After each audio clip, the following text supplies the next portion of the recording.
اعوذ باللہ السمیع العلیم من الشیطان الرجیم بسم اللہ الرحمن الرحیم وصلی اللہ علی محمد وآلہ الطاہرین۔ محترم ناظرین، السلام علیکم ورحمۃ اللہ وبرکاتہ۔ سب سے پہلے آپ کی خدمت میں مادر ام الائمہ ہمسر خاتم الانبیاء جناب خدیجہ کبریٰ کی وفات کے موقع پر تسلیت اور تعزیت پیش کرتے ہیں۔ ناظرین، ہماری گفتگو و الحاح الشہوہ پر تمام ہوئی تھی اور امام کی اس فقرے سے شروع کرتے ہیں کہ امام فرماتے ہیں وملکت الحمیہ، یعنی عصبیت کے غلبے سے اللہ کی پناہ چاہتا ہوں۔ یہ حمیت کے دو معنی ہیں، پازیٹیو اور دوسرا نگیٹو۔ پازیٹیو معنی وہ حمیت ہے کہ جس کی پاسداری انسان پر لازم ہے، ضروری ہے، دین ہے، خانوادہ ہے، سرزمین ہے، اس سب کے ساتھ استعمال ہوتا ہے اور اس کو غیرت کہتے ہیں۔ جیسا کہ بعض دانشمند حضرات کہتے ہیں کہ مرد کی غیرت یہ نہیں ہے کہ وہ چیز بھی اس سے متعلق ہیں ان سب کا دفاع کرے۔ حمیت اچھی عادتوں میں سے ہے اور پسندیدہ کاموں میں اس کا شمار ہوا ہے، اور یہ شریف اور غیر شریف کے درمیان فرق پیدا کرتی ہے۔ لیکن دوسرا نگیٹو یعنی مذموم حمیت وہ ہے کہ جو حق کے مقابلے میں، لوگوں کے مقابلے میں عداوت اور سرکشی کے معنی میں استعمال ہوتا ہے، اور اسے جاہلی تعصب کہتے ہیں۔ تعصب کو پیغمبر اسلام اور ہمارے ائمہ معصومین علیہ السلام نے اس کی مذمت کی ہے اور ہمیشہ اس کا مقابلہ کیا ہے، ہمیشہ مساوات کی تعلیم دی ہے ائمہ نے بھی اور پیغمبر اکرم نے بھی۔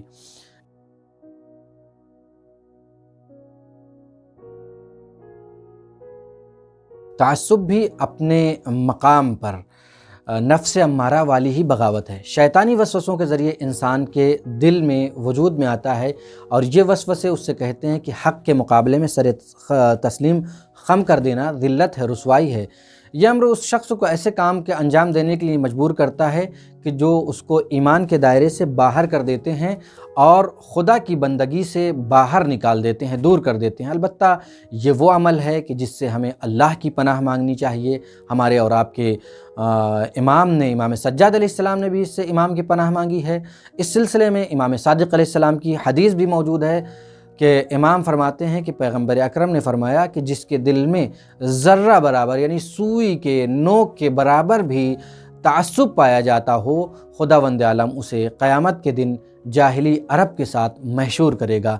لہذا ہمیں چاہیے کہ جب ہمارے معصومین، جب ہمارے ائمہ نے تعصب کے سلسلے میں اتنی اس کی مذمت کی ہے اور اس سے باز رہنے کے لیے کہا ہے، ہمیں اس سے پناہ مانگنی چاہیے اور اس سے دور رہنا چاہیے۔